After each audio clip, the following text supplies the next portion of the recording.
Hey, thanks for joining me once again. Continuing the Wildcats mini-series from Image Comics by Jim Lee, issue 3. We've already looked at issues 1 and 2. Going to just keep on going through the whole mini-series. Interesting cover right to start out. Jim Lee, inked by Liefeld, which I didn't notice for the longest time. I didn't pay attention to that when I first picked up the book. And looking at it, I mean, it's obviously a Jim Lee drawing, but there's just a different kind of vibe going on with it. You're so used to seeing Jim Lee inked by Scott Williams almost exclusively, and it has a different vibe to it. And then you pay attention to it, and like, oh, Liefeld inked him, so that's an interesting thing. You got the Wildcats crossing over with the Youngblood characters. Why not, team up the artists? So that's an interesting thing to do. As I was sitting here thinking about just kind of the book and Jim Lee and his work and everything like that, it kind of got me thinking, especially considering Liefeld and the Youngblood contribution, and it gets me thinking about how I think about both of those artists at the same time. And again, if you're one of those who've watched my channel since I started, I've reviewed many Jim Lee books and many Rob Liefeld books, and most of the Liefeld books, I struggle with his artwork a lot, to say the least, to put it mildly. And I've said before, the older it is, the more I like it. The newer it is, the more I hate it. And that's that's true. The older his work is, like I've got some books dug out that I'm gonna do reviews on. Like coming up very soon, we're gonna be looking at X-Force #3. Some of his older work, but even though there's all the traditional Liefeld problems, I still kind of dig what's in his older work. Why? I don't know. But I bring that up because I found myself having the same kind of thoughts about Jim Lee. In this era, and for the next several years past, his work just got less interesting to me. And it's kind of hard to explain why. Like, it started in Wildcats. I've mentioned that, I believe, on the other Wildcats reviews, where I was talking about how Jim Lee, when he was started on Uncanny X-Men and then the regular X-Men title, during those years, there is no way you would have ever convinced me that there's any artist better than Jim Lee on any comic. He is just God in comic world. Nobody is better than him. That's what teenage me thought. And then you get to Image Comics, Wildcats, and all the stuff he did from then on. Like, this is another one I'm going to do here soon, Wildcats X-Men. His artwork just suddenly got less interesting. It's still technically proficient. He does all the big, cool imagery, but why did it change? Why is it not as good as it used to be? So I bring that up just having thought about how I feel about Liefeld, and I rip on his artwork. But I like his older stuff. And I'm talking like this is in the 90s, so I mean it's all old, but the more it transitioned into the Image Comics stuff, it became less interesting. Now Jim Lee, he can draw anything. He's really good, and he'll still do stuff to this day that is interesting, but he's just so balls deep into DC Comics, and I'm not, so I just kind of don't care. But random tangent just to talk about right there, because Jim Lee, he meant a lot to me. His work, and it just influenced me in so many ways. In fact, I've met him once. I actually need to, I got to dig out that picture. I don't have it available right now. I'll dig it out. Maybe when I look at my Wildcats X-Men here, we'll look at that soon. I'll dig out that picture and have it so I can show you. I met him once. He did a signing at a local comic book shop, and I got like 3 minutes to interact with him, and had him sign a couple of books and got a picture taken. What a cool guy. But the artwork just started kind of becoming less interesting, and it doesn't help that the characters are not that interesting. The premise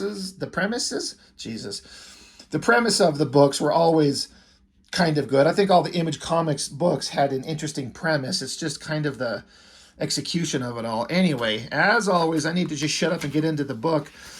It ended with the Wildcats infiltrating the government, the United States government, because an alien had taken over one of the highest, like the vice president. So they had to show up and, start solving problems. But the last page of Wildcats #2 was Youngblood showing up.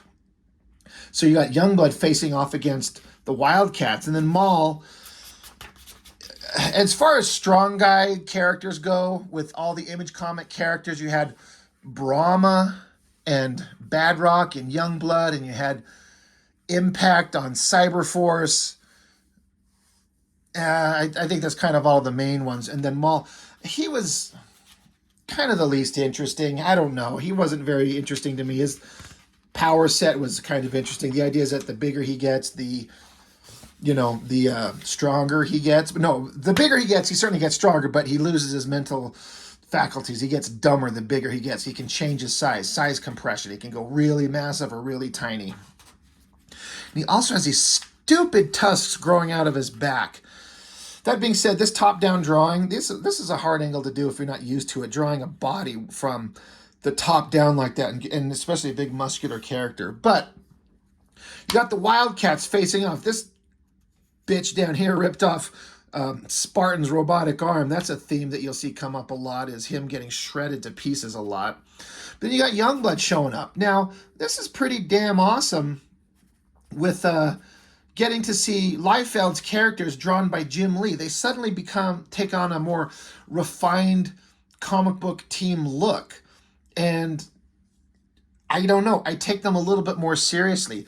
I enjoyed the Youngblood characters more in Wildcats than anything Liefeld did in his miniseries, because his miniseries just wandered around and went nowhere and had no direction or purpose.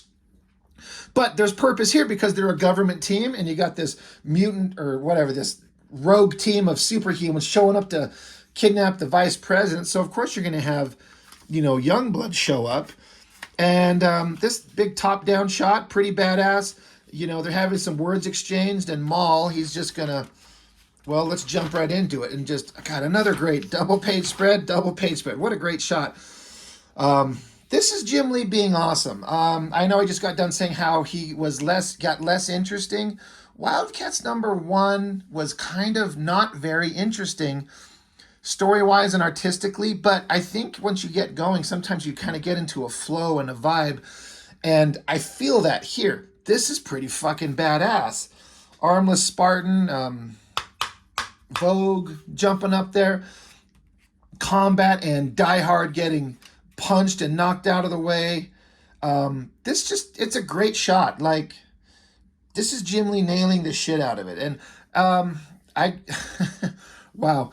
I'm sure I absolutely had to have noticed this before, but it's only kind of occurring to me right here. And this is something I give Liefeld a lot of shit for. And I have to be kind of consistent. If I'm going to give one person shit, I got to give it to everybody. How ridiculously stupid do you have to have a character of your own goddamn design who has giant elephant tusks growing out of his own fucking back, and then when you have him punch and swing, they're just not fucking there. Oh, I forgot him. I forgot a major design element. I drew Wolverine and I forgot to put his claws on him. I drew Thor and I didn't put his hammer in his hand. I drew Maul and didn't put his stupid giant elephant tusks on his back. I mean, again, I'm being a little bit dramatic just because I'm just being a douchebag, but where's his stupid tusks on his back? He doesn't need them, but they're gone. And Liefeld does that shit all the time. Things change panel to panel, page to page. There's no consistency. Jim Lee doesn't do that very often, but man, when you have it like super obvious right here, kind of hilarious. Tusks, no tusks. But you kind of forgive it because it's a pretty awesome shot. And again, finding the Youngblood character is kind of interesting. I'm sure the writers, Brandon Choi, the worst writer in comics history with Jim Lee, at least they got the opportunity to kind of have some dialogue and words put into these characters. They didn't have much to go on, so they're basically like, fucking make it up. But this is awesome. Die Hard and Badrock, what a great shot. It's kind of hard to draw Badrock here really good. Liefeld does okay, I guess. Eric Larson draws the next best Badrock, but that's a pretty damn good one from Jim Lee. That looks really good. But this both of them just punching the shit out of Maul there. Oh, look, there's his tusks again. He threw his horns on there. I wonder if he drew it and sent it off to the inker, and then that he noticed, like, oh shit, I forgot. Fuck it, whatever. We'll just throw him on that panel. Really good action shot. Again, I'm kind of eating my own words here, where I was like talking shit on Jim Lee for his energy and his vibe not being amazing. But this issue, I didn't flip through it before I turned on the camera. I've seen it before, but it's been years, and I try to do it kind of streaming consciousness. Let's just flip this book open for the first time in years and talk about it. Jim Lee's selling me here. Like, this shit is working. Armless Spartan went to go grab onto the vice president. He's trying to say, look, you guys, you don't understand. The vice president, he's an alien. And so he's like, help me, help me. You know, he's playing it up. Another big badass shot. Though I was going to say I would do it differently, as if I'm going to sit here and tell Jim Lee what he should have done. But having Chapel with his laser gun shit shooting, I never liked this, where it looks like he's getting punched and reeling over. He should be like arched this way and having holes being blown through his body. This is kind of stupid. Though, like, the gun, it doesn't look like lasers or bullets hitting him. It looks like Cyclops' optic force blast hitting you and punching you. It doesn't work. The picture of Chapel is pretty badass. I mean, he's down here. He's like, I'm no Republican, but he's still the number 2 man. And to get him, you got to go through me. Okay. You got Shaft using his bow and arrow, weapons to, interesting effect. Tactically doing something rather than just shooting arrows. He's this thing that kind of like a sonic disruptor throwing off Voodoo. Stupid armless Spartan keeling over because he's been shot to shit and ripped apart. Then you got the alien possessed vice president, like, destroy them all. Then you got some of these bad guys. I forget who the hell this girl was. She's a pointless nobody. I don't know if she ever showed up again. And this is stupid, like, Deadpool knockoff. His name's Pike, I believe. But you just look at him, you're like, is that supposed to be Deadpool? He's, again, another nobody, just a drawing, just a bad guy just to throw in the background, and he's not really anybody or does anything. But, while that big battle's going on up there, the other parts of the team of Wildcats, they're sneaking around trying to get the job done. They know there's other alien monsters, like the stupid, theoretically scary villain of Wildcats, the possessed monster creature. I went over this in issue 2 of, like, he's probably supposed to be one of the alien races from Liefeld's books, but possessed by one of the alien races from Jim Lee's book. Whatever. Anyway, he looks kind of cool, but he's a giant nobody. But anyway, the team, Void, Warblade, Zealot, Grifter, Imp, they're all running around trying to solve the problem that's going on. You got bad guys talking bad guy stuff. They're talking a lot. Not very interesting. But artistically, Jim Lee, he's here. And so the bad guy's still talking shit, and then like a ventilation thing is kicked open, and out come the 3 baddest asses of the team. I mean, forget Spartan, Voodoo, and Maul. You got Zealot, Grifter, and Warblade. They're the dangerous ones. That's a pretty good shot. Again, this whole book is basically Jim Lee just doing cool shit, and that's fine. That's a big battle. It should be that way. For as much as I don't give a shit about knockoff Deadpool Pike here, I always loved this image, the pose that he's in, and then his staff creating like a shield that lasers are blasting off of. That has to be Grifter from the previous page shooting. I thought that was really neat. The pose is great, and the way that he's deflecting the energy, that always stuck out to me as like really fucking cool, really neat. And then whoever, again, this stupid bad guy is, he's just another alien-possessed human. This transformation of him from going human, I mean, I guess they could have thrown in another panel to show the transformation a little bit more, but you get it. But he's like, I'm a big scary alien. I'm going to kick the hell out of you. And once again, eating my own words, talking about Jim Lee not being as interesting. Issues 1 and 2, he wasn't, but man, he was bringing it here. Look at this shit. This looks so good. This is one of the coolest drawings he's ever done. The big, awesome, twisting back muscles and the gross alien creature, the blood splashing out. Another, this would be Wolverine and a Brood, the alien Brood, if you know the X-Men series. That's what this basically would be. Even though the character design, I've said this before, Warblade's outfit is so stupid with these stupid pipes. They don't do anything. They don't serve any function. They're just their visual elements to look cool, which I guess I can't hold that against him, but I can't stand it. But he happens to draw it and make it look cool, even though he's got this stupid, unnecessary, hyper long ponytail thing. But when your character is just basically a liquid metal guy, he doesn't need all this extraneous design elements. There's a much more simplified version that would work, and I think they actually kind of come to that design in the later issues of Wildcats when another writer and Travis Charest jumped on and kind of streamlined his design and made him look good. But great drawing, the cool kind of broken panel border layouts, great page. That looks absolutely awesome.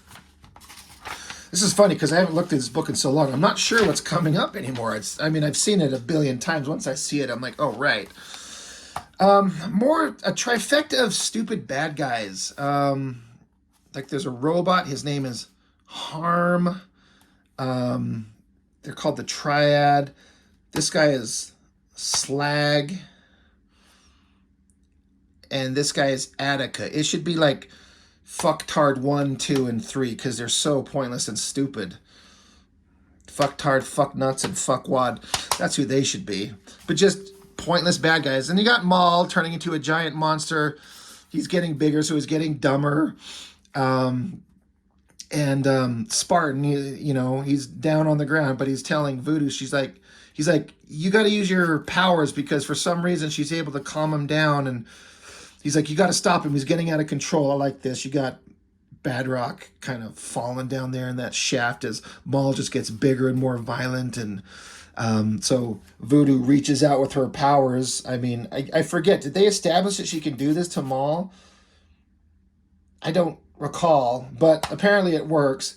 I mean, she's still in her stripper outfit. Like, this isn't a superhero costume. Like, she was at a strip club, and then suddenly she's in the White House trying to save an alien-possessed government official from 2 superhero teams. She's probably like, I'm just going to go home and do some, like, fucking heroin and pass out and just forget this whole stupid day, because this sucks. But somehow she's here, bringing Maul back down to reality.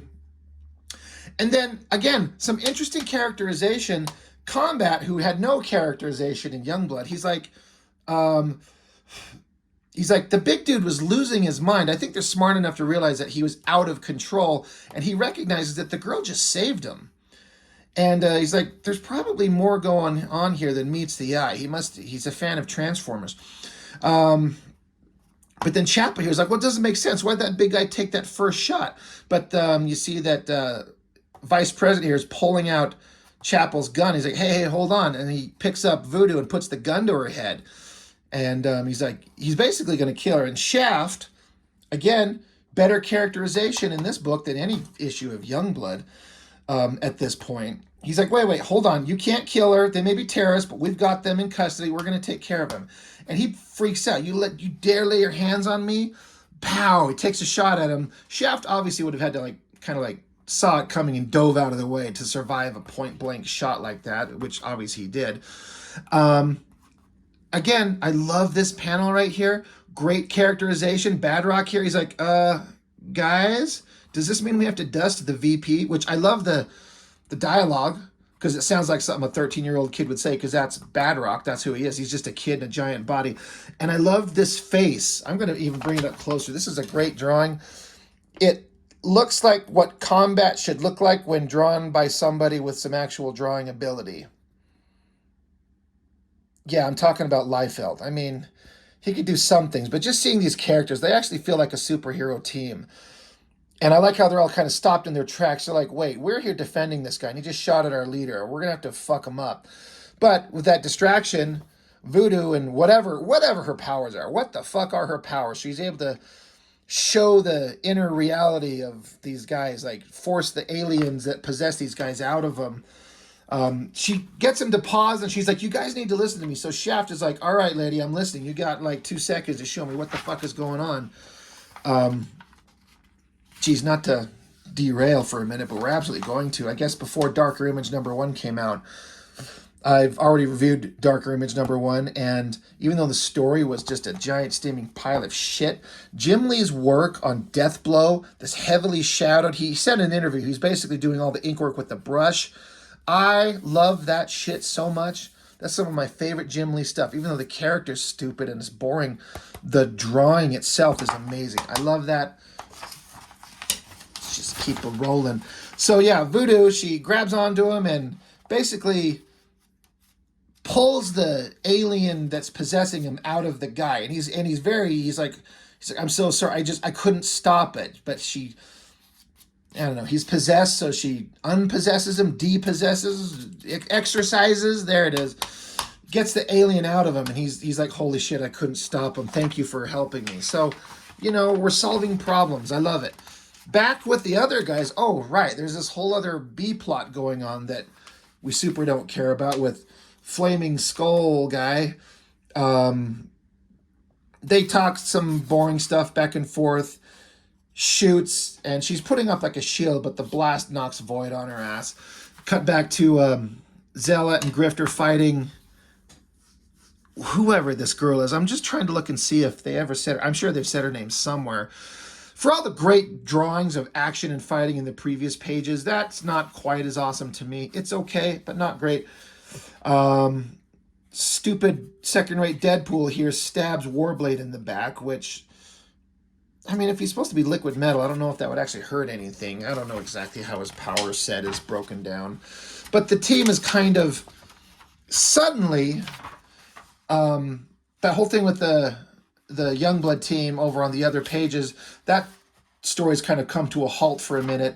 But then the other part of the team that's fighting these guys, they get stopped in their tracks, and sorry, I'm just kind of glancing. I'm trying to see if they mention what the fuck her name is,